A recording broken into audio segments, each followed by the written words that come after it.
ತಪ್ಪು ಮಾಡಿದ್ದಾರೆ ಅಂತ ಹೇಳಿ 5 ಜನನ್ನ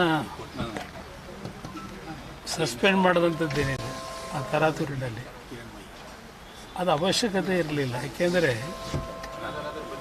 ಅಧಿಕಾರಿಗಳು ಕೆಲಸ ಮಾಡತಕ್ಕಂಥದ್ದಕ್ಕೆ ಈ ರೀತಿಯ ಒಂದು ತೀರ್ಮಾನಗಳ ಸರ್ಕಾರ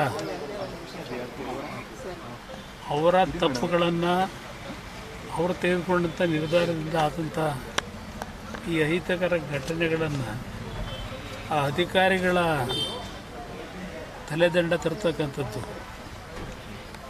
ಎಷ್ಟು ಮಟ್ಟಿಗೆ ಅಧಿಕಾರಿಗಳು ಇವತ್ತು ಶ್ರದ್ಧೆಯಿಂದ ಕೆಲಸ ಮಾಡಲಿಕ್ಕೆ ಸಾಧ್ಯ, ಇದೆಲ್ಲ ಸರ್ಕಾರ ಯೋಚನೆ ಮಾಡಬೇಕಾಗಿತ್ತು. ಇಲ್ಲಿ ನಡೆದಿರ್ತಕ್ಕಂಥ ವಾಸ್ತವಾಂಶಗಳೇ ಬೇರೆ. ಸರ್ಕಾರ ಇವತ್ತು ಪಾರದರ್ಶಕವಾದ ಆಡಳಿತ ಕೊಡ್ತೀವಿ ಅಂತಾರೆ, ಸತ್ಯನಿಷ್ಠೆಯಿಂದ ಅಧಿಕಾರ ನಡೆಸ್ತೀವಿ ಅಂತಾರೆ. ಆದರೆ ಇಂಥ ಒಂದು ಸನ್ನಿವೇಶಗಳಲ್ಲಿ ಸರ್ಕಾರ ತೆಗೆದುಕೊಂಡಂಥ ನಿರ್ಧಾರ ಇವತ್ತು ಜನಾಭಿಪ್ರಾಯ ಏನಾಗಿದೆ ಅನ್ನೋದನ್ನು ಅರ್ಥ ಮಾಡ್ಕೋಬೇಕು.